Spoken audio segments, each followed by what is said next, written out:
이런 말씀을 좀 나눴습니다. 내일 그러니까 오늘이죠. 오늘 날씨가 굉장히 좋을 것 같아서 학회하기에는 좀 별로 안 좋은 날씨 아닌가. 바깥에 너무 좋아서요. 이런 좋은 날씨에 이렇게 학회에 저희 기자간담회에 참석해 주신 많은 기자분들께 감사의 말씀을 드리겠습니다. 시작하도록 하겠습니다. 먼저 시작 전에 저희 그 학회의 임원진 간단히 소개 말씀드리겠습니다. 먼저 강진영 회장님이십니다.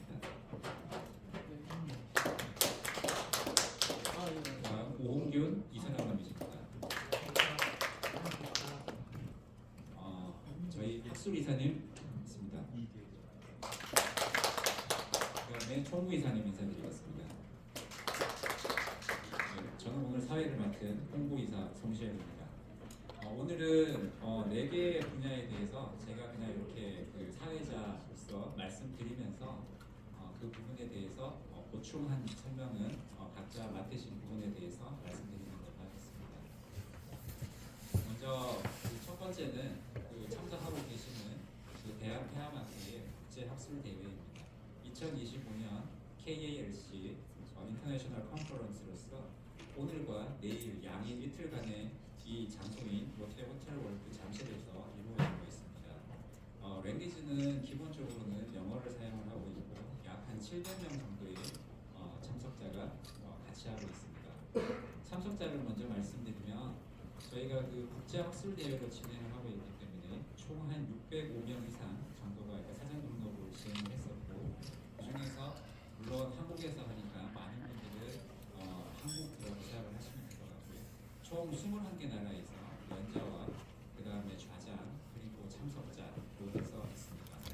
특히 동남아시아 쪽에서 많이 참석을 하고 계시고 중국이라든지 대만 그리고 싱가포르, 말레이시아, 일본에서도 참석을 해주시고 있고요.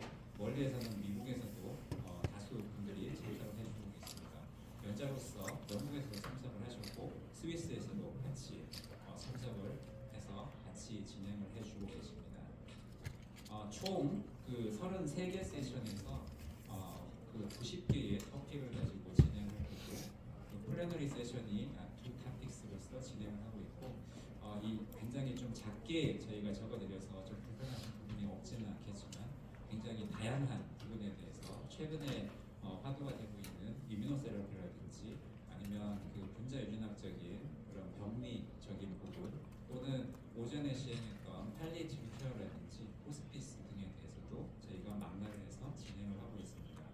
총 초록은 166개의 초록이 접수가 되었고 11개 나라에서 제출을 하였고 해외에서도 많은 초록을 제출하여 주셔가지고 저희가 별도의 토론과 강의를 진행을 하고 있습니다.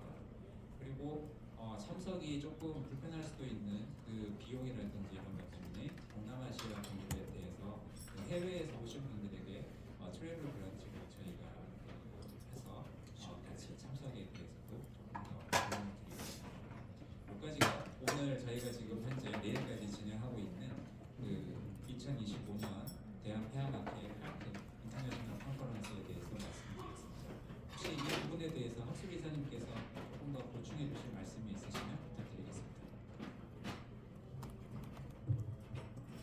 예, 설명드린 대로 국제학술대회로 이제 진행하고 있는데 저희 나라 이제 K컬처 위상이 점점 이렇게 높아지면서 서양보다는 이게 동남아 쪽에 있는 연구자들이 이제 국내 학회에 참석하려고 하는 이런 니드가 상당히 많아졌습니다. 저희 학회뿐만 아니라 다른 학회도 이번 가을 학회에 그 동남아 쪽에 참석하시는 분이 많은 것 같은데 이제 저희 나라가 이제 좀 이런 의학 분야에 대해서도 조금 이끌어가야 될 그런 책임이 좀 있는 거 아닌가 싶어서 앞으로도 계속 그런 참여할 수 있는 베리어를 좀 낮춰서 학회를 진행하려고 하고 있습니다. 네, 혹시 방금 말씀드린 그 인터내셔널 컨퍼런스에 대해서 뭐 궁금하신 점이나 질문 사항이 있으시면 부탁드리겠습니다.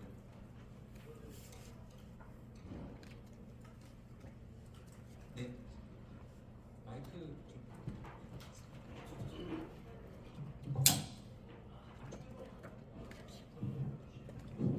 네, 저 메디컬 리스크입니다.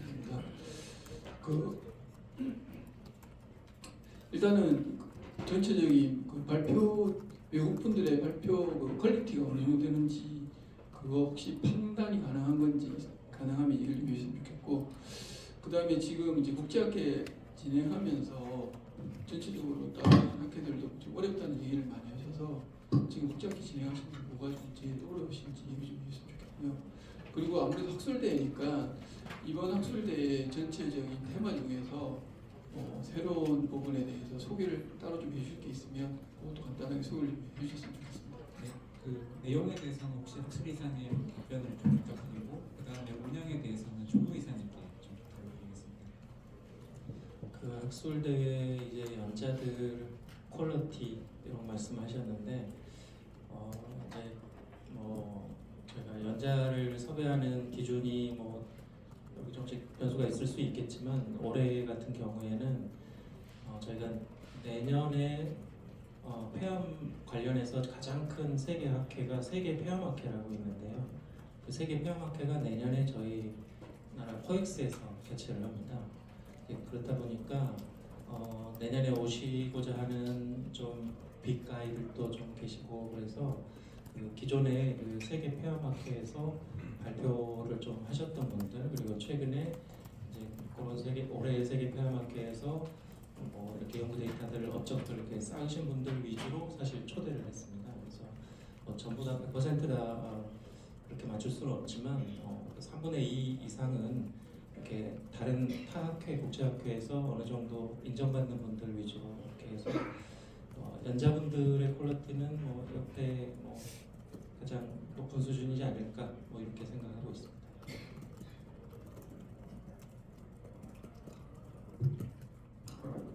여쭤보신 게 그 운영상의 어려우니까라는 건데 뭐 비용적인 측면이나 그런 거 같습니다.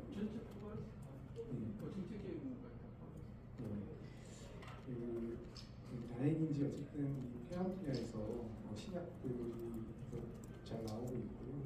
알고 계시겠지만 표적 치료제라든지 면역 치료제 같은 게 폐암 분야에 많이 적용이 되면서 저희 국제학술대회를 개최하려면은 여러 예산을 받을 수밖에 없는 구조인데 말씀드린 대로 그런 약들이 많이 나오고 이제 그걸 소개하고자 하는 제약회사들이라든지 여러 분야에서 비용 충분히 이제 보조를 받고 있습니다. 그래서 작년도 그렇고 올해도 그렇고 문제 없이 진행을 할 수 있는 괜찮다고 생각하십니다. 추가로 좀 말씀을 드리면은 일단 많은 기자분들이 와주셔서 감사합니다. 인사를 먼저 드렸어야 되는데 이렇게 되게 지금 저희가 자주 갖는 자리가 아니라서 굉장히 어색합니다. 얼굴 표정 관리가 되게 어려운 부분이에요. 질문해 주신 거에 대해서 전체적으로 학술대들이 재정이 어려운 거는 맞을 경향이고 다행히 이제 폐암이 굉장히 그 사회적으로도 중요한 비방으로 부각이 되고 있고 또 이제 저희가 국제학술대회를 진행하다 보니까 이제 그런 측면에서 좀 상대적으로 자유로운 부분은 있는 것 같습니다. 근데 학술대회가 좀 너무 많아졌습니다. 그 이제 내과 학회, 외과 학회 그런 걸 떠나서 너무 이제 그 서브 스페셜 세부적인 학회들이 많아지다 보니까 이제 의사나 연구자들이 갈 학술대회가 너무 많아진 거죠. 그래서 그런 측면에서 이제 소위 좀 표현이 어떨지 모르겠습니다만 이 행사가 흥행을 하는 것이 사실 그렇게 쉬운 일은 아닌 것 같습니다. 다행히 지금 대한민국의 어떤 뭐 K컬처나 그런 것도 있어서 우리나라에서 이제 개최하는 것도 있고 또 폐암이라는 그런 것도 있고 그래서 올해는 굉장히 대단히 아까 질문하신 취지에 대해서 말씀을 드리고 상대적으로 이렇게 좀 어려움이 덜하지 않을까. 네, 말씀 감사합니다. 혹시 강진영 회장님 혹시 학술 대회에 대해서 추가로 있으시면 말씀 부탁드리겠습니다. 저는 전공이 종양내과이지만 이제 전체를 다 아우러야 되는 회장이 참 여러분들 앞에 섰습니다.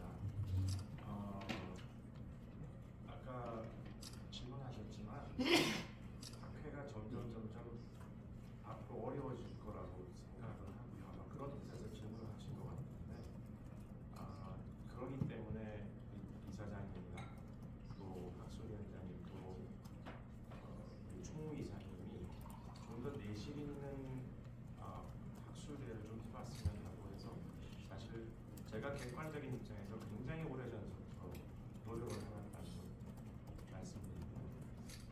마지막에 그 질문인데, 올해도 아마 제가 바꿔서 얘기하면 올해 이 총계학술대회에 내놓을 만한 게 뭐가 있느냐, 이런 것 같아요. 제가 관련하는 부분을 말씀을 드리면, 결국 이제 면역 치료가 전이성, 진행성 폐암에서 좀 더 얼리어 스테이지, 초기 단계에서 수술이나 또는 국소적인 definitive local treatment라고 하죠. 근치적인 치료 목적의 방사선 치료가 포함되겠습니다. 이런 치료를 중간에 두고 전후에, 그걸 우리가 수술 전후 면역 치료, 이제 좀 더 초기 단계 폐암에서 면역 치료제가 도입되는 시간이 맞다. 하지만 뭐 우리가 지금 쓸 수 있는 건강보험하고는 좀 거리가 좀 있습니다만은, 아마 제 생각에는 도움이 되든 안 되든 많은 교수님들이, 많은 의사 선생님들이 처방을 할 것 같습니다. 환자가 경제적인 능력이 없는 상당히 강하게 추천을 할 것 같습니다. 왜냐하면 임상 연구 효과가 분명하기 때문입니다. 아울러서 여기 또 팸플렛으로 나눠드리지만, 이러한 치료를 하게 되면 아직까지 우리는 얼마만큼의 치료를 수술 전에 해야 하고, 또 수술 이후에는 치료를 해야 될지 말아야 될지에 대한 걱정이 있습니다. 이러한 부분은 마치 표적 치료의 동반 진단과 같이 소위 ctDNA, 이 혈액에서 미세 잔류암을 찾아내는 ctDNA 방법을 아마 사용하게 될 겁니다. 그래야만 앞으로 이러한 치료에 대한 기간이나 치료에 대한 횟수를 우리가 어느 정도는 오프라이제이션, 최적화할 수 있을 것이라고 생각하고, 앞으로도 더 갈 길이 있긴 하지만, 이제는 면역 치료제가 4기 환자를 지나서 좀 더 초기 단계의 치료를 이루는 것이 아마 이번 학회 주요 쟁점이고, 또 그 외에도 면역 치료 이외에도 또 여러분들 잘 알고 계신 항체, 항암제 접합체라든지 또는 T셀 인게이저라든지 또 다른 종류의 면역 치료제가 등장하고 있다. 마지막에 말씀드리려는데, 사실은 제가 이렇게 여러 군데 보건평가나 이런 걸 가보면 좀 비소세포 폐암에 너무 중심이 된 그런 느낌이 많이 듭니다. 마치 다른 암도 얘기하면 유방암이 메이저가 되듯이. 근데 이렇게 바라보면 여기 있는 교수님들 많이 느끼시지만, 비소세포 이외에도 소세포 폐암, 중피종, 흉터나 이렇게 조금은 여러분들 눈에 소외된 암에 대해서도 좀 관심을 기울여 주셨으면, 급여에 대한 이야기고 또 사회적인 관심에 대한 이야기도 좀 아울러서 저희 학회도 앞으로 많은 그런 부분들에 대해서 학술 프로그램을 만들 테니까, 기자님들도 그런 부분에서 좀 더 부각을 시켜주셨으면 하는 게 저희 바람입니다. 네, 기자님. 네, 안녕하세요. 총연사 김유미 기자입니다. 저도 강진영 회장님께 한 가지 여쭐게요. 회장님께서 사실은 항암요법연구회 회장 시절부터 굉장히 정밀의료 생태계 구축에 대한 이런 필요성을 강조해 오셨는데, 폐암이야말로 사실 정밀의료, 암 정밀의료의 시작점이잖아요. 이 폐암학회에서 우리나라의 정밀의료 생태계 구축에 대해서 어떤 점들을 좀 노력하고 있고, 지금 나눠주신 거 병리검사 안내서를 보니까 환자들한테 이런 유전자에 대한 검사의 중요성을 좀 알려주시는 데 노력하시는 것 같은데, 학회 차원에서 어떤 노력들을 하고 계시는지, 그리고 좀 더 우리나라 정부가 좀 개선해야 될 점이 있다면 어떤 점이 있는지 제안 한마디 말씀드립니다. 어려운 질문인데요. 우선은 여기서 이제 다학제를 한 그 폐암학회가 과거에 저의 전력을 드러내면 별들 안 좋아하시기 때문입니다. 일단은 여기 와서는 여러 임상학과에 저는 원업 때문에 하나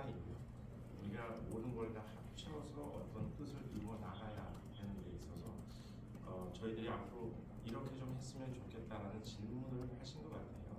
제안을 하신 것 같은데 저는 이게 좀 굉장히 중요한 포인트라고 생각합니다. Patient awareness가 생태계에서 먼저 돼야 되지 않을까. 그 외에도 같습니다. 스테이크홀더 이해 당사자들이 다 모여야 생태계가 되는 거 아니겠습니까? 그 중에서도 우리 임원진들께서 병리과의 목소리를 넓히면서 이런 동반 진단, 약뿐만 있는 게 아니라 이 동반 진단을 통해서 더 많은 환자를 발굴하고 더 많은 환자가 치료를 받게 했으면 좋겠다라는 뜻으로 이런 프로그램을 만듭니다. 오늘 실질적으로 환자들하고의 교류의 장도 있지 않습니까?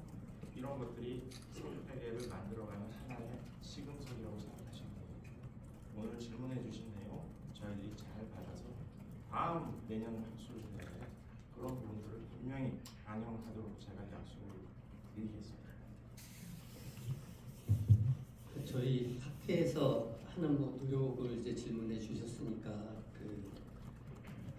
기본적으로는 학술 단체라서 사실 저희가 환자들을 위해서 하는 것들이 궁극적으로는 그게 환자를 위해서 하는 거지만 기본적으로는 학술적인 일들을 하고 있는 거고 그래서 이제 수년 전부터 벌써 10년 전에 이제 저희 학회에서 연구회 자생적으로 연구회가 만들어져서 표적 치료 연구회라는 게 있고요.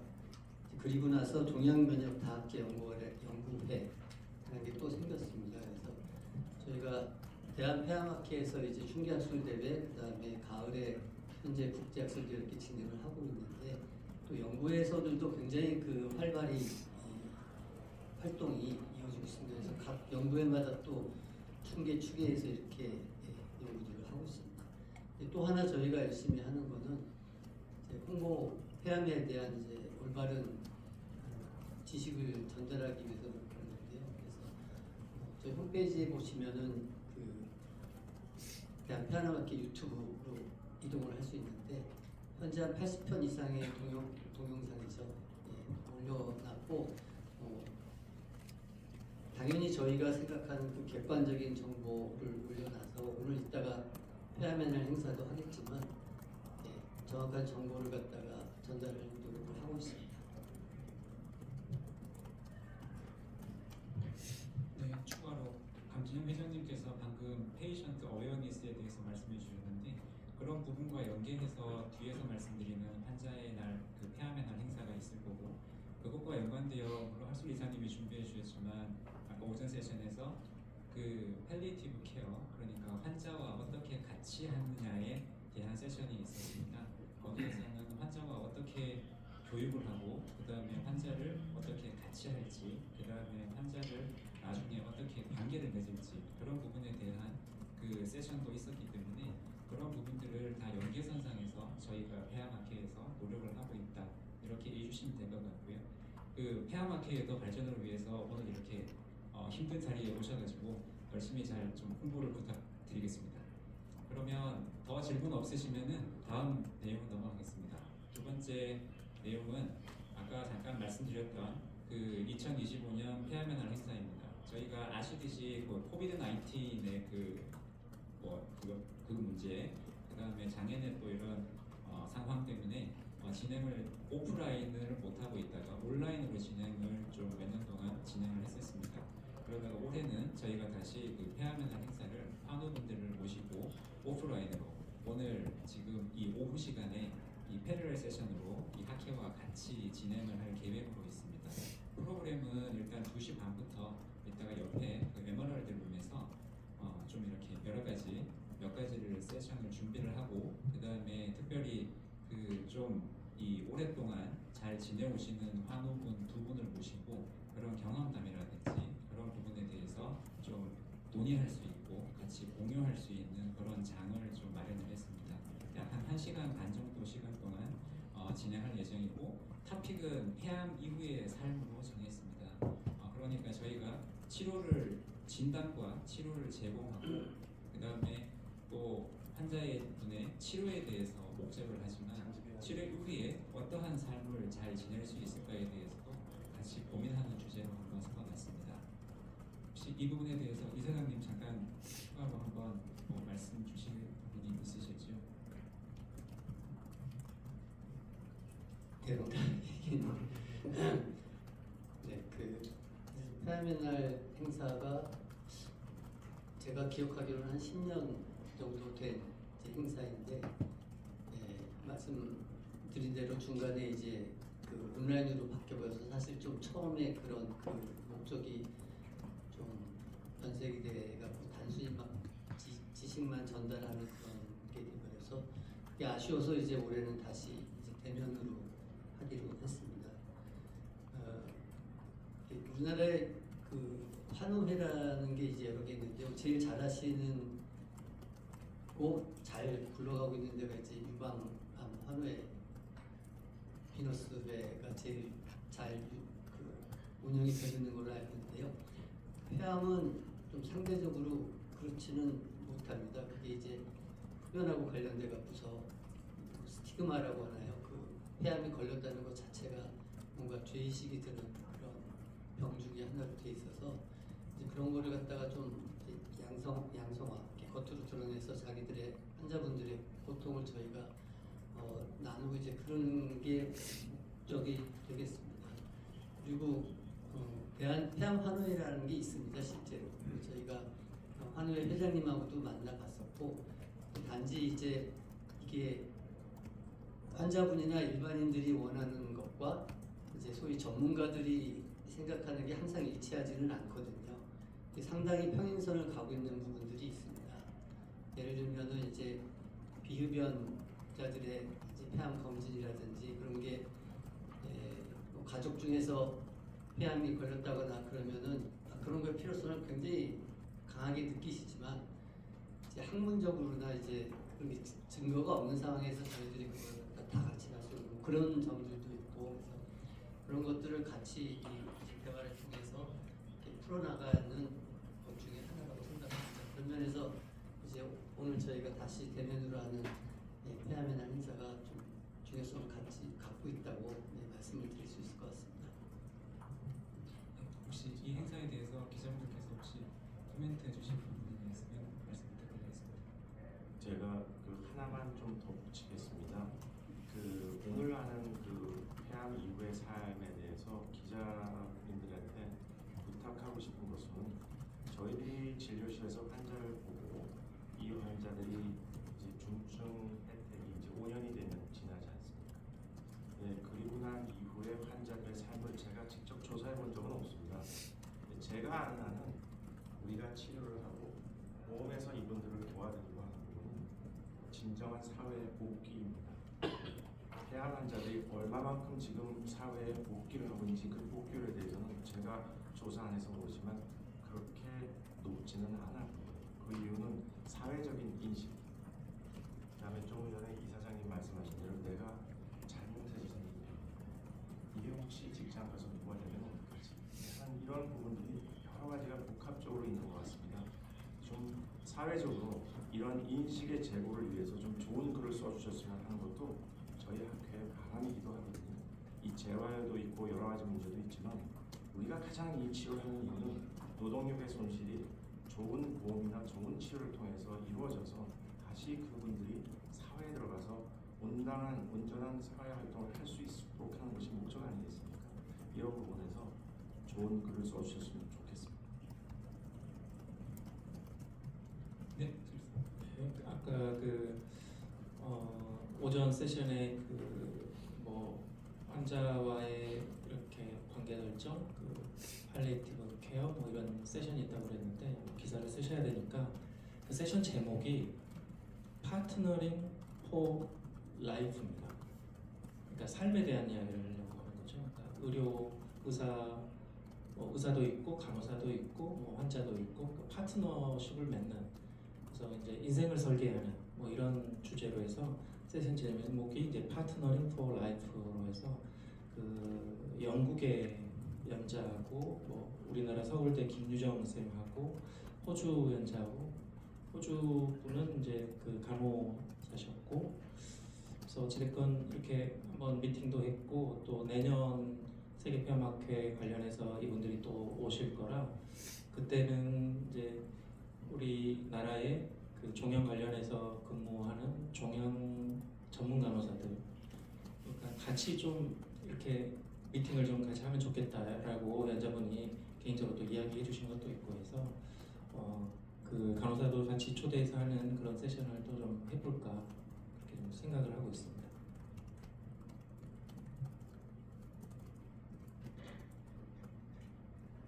네, 의정 사태 지나면서 마이크 드리겠습니다. 저 메디파나뉴스의 김원정 기자인데요. 그 의정 사태 지나면서 그 환자들이 의사에 대한 불신 같은 게 이제 많이 늘었다, 신뢰를 못한다, 뭐 이런 얘기들이 있었거든요. 근데 이제 학회 쪽에서도 이번 그 환자하고의 이런 삶에 대한 부분을 행사를 기획하시면서 이제 그 환자분들하고 얘기도 많이 해보셨을 것 같은데 그분들이 느끼기에는 어떤지 좀 알고 싶습니다. 그리고 한 가지 더 질문 드리고 싶은 거는 이제 그 상급종합병원이 구조전환 사업을 하면서 중증 환자에 대한 부분들을 이제 중심으로 하다 보니까 이제 이 뭐라고 해야 되죠? 완전 중증이 아닌데 폐암이라도 다 중증은 아닐 거라는 생각이 드는데 그런 부분에서 2차 병원으로 간다든지 이런 부분에 대해서 좀 뭐 어떤 정책적인 뭐 수정이라든지 개선 사항 같은 게 있으실지 여쭤봅니다. 네, 먼저 첫 번째 주신 질문에 대해서는 제가 다음 행사를 준비하고 있기 때문에 말씀을 드리겠습니다. 이 행사를 위해서 어쨌든 어떤 환우분이 오시면 좋을지 그런 부분도 좀 고민을 했고 그 다음에 몇몇 환우분들과 이런 행사에 좀 참여하셔서 같이 해주실 수 있는지 이런 말씀을 드렸었고요.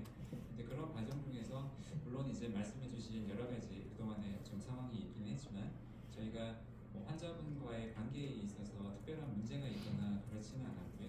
이런 행사를 준비하면서 이런 행사를 그래도 좀 쉽지 않은 상황에서 이렇게 준비를 해주시는 부분에 대해서 오히려 조금 더 격려의 말씀과 그런 감사의 말씀을 좀 해주셔가지고 그런 준비 과정에서는 특별하게 힘들거나 문제는 없었다 이렇게 말씀을 드릴 수 있을 것 같습니다.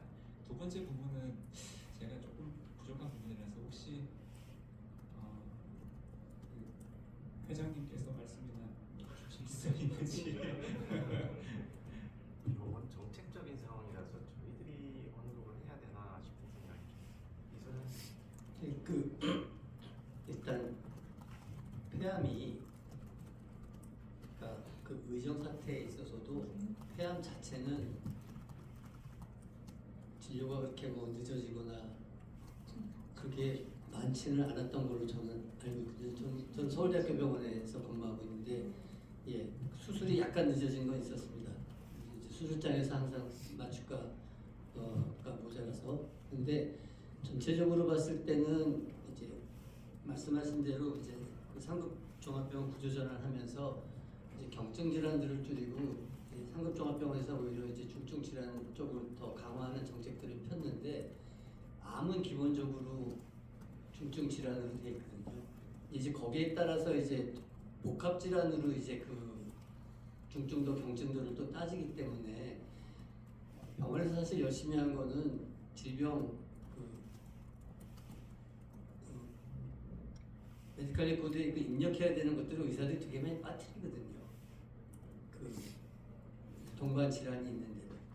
그래서 그거 열심히 하는 게 사실은 제일 큰 일이 아니었나 생각하고 말씀하신 대로 최소한 이 폐암을 포함해서 암 질환에 대해서는 상급병원 구조 전환 사업이 그렇게 뭔가 영향을 미친 것은 거의 없는 것 같습니다. 아시겠지만 오히려 그 과정에서 상급종합병원에서 가장 많이 피해를 본 과는 사실 정형외과라든지 제가 이렇게 언급을 해도 되는지 모르겠지만 그렇거든요. 그쪽 질환들이 이제 상급종합병원에 오지 못하는 일들이 많이 생겼었죠. 근데 다시 말씀드리지만 암 쪽은 사실 그렇게 큰 변화는 없었던 것 같습니다. 그 질문하신 우리 기자님의 의도를 정확하게 제가 파악하고 있는지는 모르겠는데요. 이거는 뭐 제가 폐암학회 임원으로 설명드리는 게 아니라 의정 사태가 다 봉합된 이후에 어떻게 상황이 달라졌는가.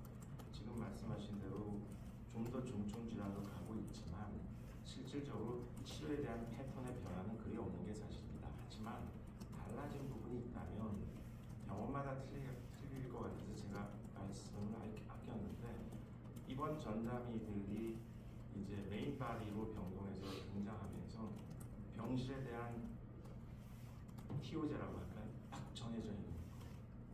그리고 이제 전공의들은 뒤로 밀려나면서 이제 입원 전담을 하다 보니까 매우 계획된 치료가 이루어지고 있습니다. 입원도 월요일부터 뭐 이런 거죠. 사실은 저희들이 잘 눈치를 봐야 되는데 뭐 그런 얘기를 드려야 될지는 모르겠지만, 그래서 결국은 치료가 딱 끝나고 나면 나머지 케어는 2차 병원이라든지 다른 요양병원으로 가고, 앞으로는 이런 연계가 더 필요하지 않겠나. 이것이 과연 병원과 병원 간의 자연적인 그 연결이 필요할까, 아니면 수가적인 부분까지 가야 될 건가. 이거는 제가 봐서는 정책 기관자들이 고민해야 될 부분이에요. 여태까지 그렇게 했었어야 되는데 안 되지 않았습니까? 이런 부분들이 아직은 자연스럽지 않다. 하지만 상당한 변화가 있는 것은 사실입니다.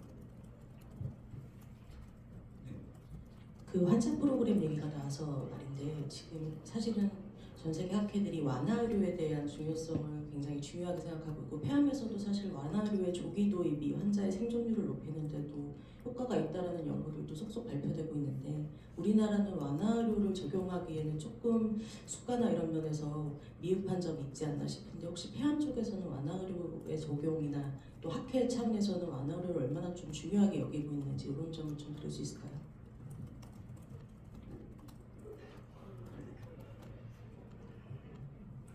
오늘 어려운 질문 많이 저희들이 좀 더 관심을 기울이고 학술 프로그램에 집어넣고 이것이 현장에서 임플리멘테이션 되게 했으면 좋겠다는 뜻으로 역시나 받아들이고요. 제가 봐서는 현재 대학병원은 그러지 못하는 게 사실입니다. 그 부분을 꼬집으시는 것 같아서요. 문제는 그러면 지금과 같이 변화된 상태에서는 어떻게 하겠냐. 연계해 줄 수 있는 2차 병원이 컴플리멘터리, 상호 보완적이어야 되는데 과연 그러한 상대방이 있을까? 저는 사실은 의문이에요. 그러니까 이런 의료 전달 체계가 좀 더 디테일하게 소프트웨어까지 갔으면 좋겠는데, 저희들은 제가 봐서는 갈 길이 멀다. 죄송한 얘기지만 그런 생각이 좀 듭니다. 네, 추가로 제가 말씀드리면 이제 완화 의료를 이제 암 진단 초기부터 도입을 하면 환자 생존율이 더 좋아진다. 이게 NEJM에 이제 퍼블리시되고 그랬던 데이터들인데, 그러니까 결국 암의 크기를 줄이고 뭐 이런 근본적인 치료가 있고 환자의 관련된 증상들에 초점을 맞춰서 하는 걸 완화 의료라고 이야기를 한다면, 결국 암 치료하면서 나오는 부작용이나 이런 것들을 조금 더 세심하게 이렇게 매니지하는 거를 좀 해야 되는데, 이제 그러다 보면 3차 병원에서 진료하기가 상당히 좀 쉽지 않아집니다. 그런 부분이 있어서 저는 이제 서울에서 근무하지 않고 화순 전남대학교 병원에서 근무를 하고 있습니다. 그래서 저희가 광주에 전남대학교 병원이 있고, 암이 걸리면 화순에 와서 치료를 하거든요. 그래서 암 진단하고 치료는 화순에 와서 하다 보니까 저희 화순은 중증 암 환자가 거의 80-90%인 거고, 번호는 20%가 채 안 됩니다. 그래서 항상 번호는 중증 환자가 많아야 되는 상급 종합병원의 기준에 턱걸이를 하거나 뭐 이런 상황이 되는 거고, 저희는 넉넉히 넘게 되고 이러는 거거든요. 그러니까 그 모든 병원이 다 이 모델로 갈 수는 없겠지만, 어쨌건 그 치료를 전문적으로 조금 하는 이런 쪽으로 이렇게 집중하는 쪽으로 이렇게 점차 큰 병원들이 좀 이렇게 간다면 좀 더 전문화해서 할 수 있고, 암에 대한 그 완화 치료도 조금 더 할 수 있는 여지가 좀 생기는 것 같은 저는 그런 경험을 좀 하고 있고, 그 도구로서 저희 암센터 주변에 요양병원이 엄청 많습니다. 네, 지역 의료에 그 하시는 분들이 너무 힘들다 보니까 암 환자는 많아지고, 암 환자를 케어할 수 있는 2차 병원은 또 암 환자에 대한 부담 때문에 이제 못하다 보니 완화 의료에 집중해서 요양만 하는, 그래서 항암제나 방사선 수술 힘든 치료는 대학에서 하고 그러니까 대학에서 환자를 힘들게 만들고 주변에 있는 병원에서 편안하게 만들어서 편안해지면 저희 쪽에 와서 다시 또 힘든 치료하고 이제 이런 네트워크가 좀 사실 돼야 이 캔서 그러니까 암에 대한 치료도 좀 길게 할 수 있고 좀 더 만족감이 될 수 있는 이런 상황이 되는데 이제 좀 그렇지 못한 지역들이나 이런 것들이 좀 많다 보니까 근데 이제 그런 힌트를 가지고 이렇게 서로 직능들 자기가 잘할 수 있는 부분들을 특화해서 이렇게 파트너십을 통해서 연계하는 회장님 말씀하신 것처럼 연계하는 서로의 그런 노력들이 저희 사회에서 좀 더 필요하지 않을까 하는 생각이 듭니다. 네, 좋은 질문과 좋은 말씀 감사드립니다. 그러면 다음으로 넘어가도록 하겠습니다. 세 번째 말씀드릴 거는 내년도에 그 월드 컨퍼런스 런 캔서 WCLC라고 합니다. 2026년 개최지가 서울로 정해졌고 개최할 예정입니다. 제가 정확히 기억이 맞는지 모르겠지만 서울에서는 약 한 20년 전 2007년도에 아마 이 WCLC 행사를 진행을 했었고요. 이 WCLC는 일단 런캔서 중에서는 가장 세계적으로 큰 컨퍼런스라고 보시면 될 것 같습니다.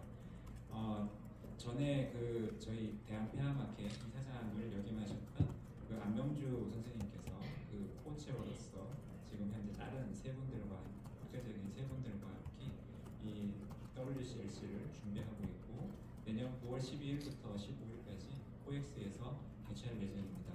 일반적으로는 약 한 7, 8천 명 정도 이상 정도의 그 여러 세계에서의 그 사이언티스트들과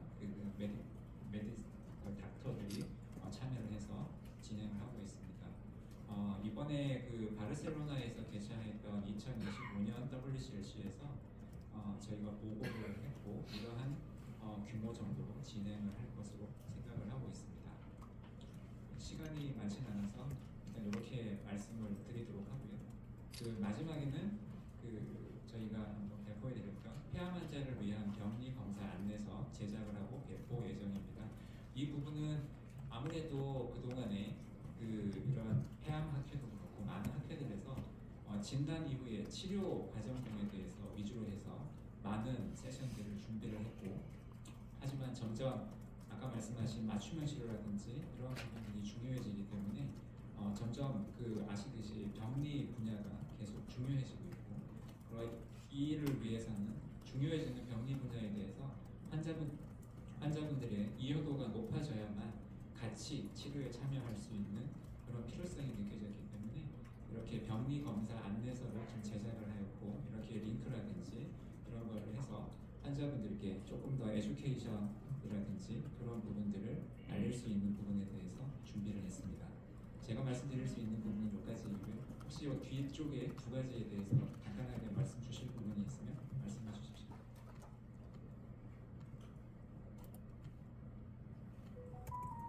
네, 그럼 따로 말씀 없으시면은 일단 이렇게 저희가 준비한 사항에 대해서 말씀을 드렸고 나머지 부분들에 대해서도 좀 잘 이렇게 그 말씀을 좀 부탁드리겠습니다. 마지막으로 이사장님 혹시 그 기자님들께 말씀 한번 부탁드리겠습니다.